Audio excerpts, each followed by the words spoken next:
প্রশ্ন করব, ঈশ্বরকে কি মারা যায়? ঈশ্বরকে কি বকা যায়? পরম ব্রহ্মের অংশ হচ্ছে আমাদের শিশুরা।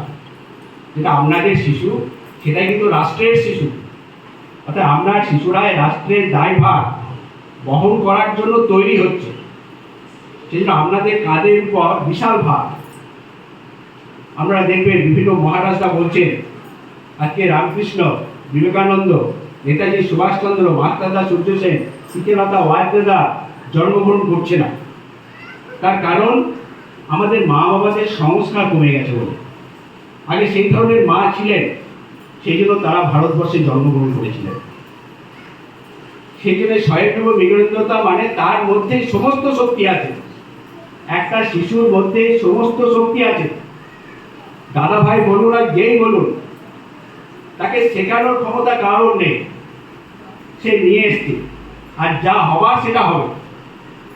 একটা বাগানের মালিক আম গাছের আঁটি তৈরি করতে পারে না, কিন্তু আম গাছ তৈরি করতে পারে। আম গাছের জাম ধরাতে পারে না। কথাগুলো একদম ভেতর পর্যন্ত যাবে, তাহলে বুঝতে পারবেন।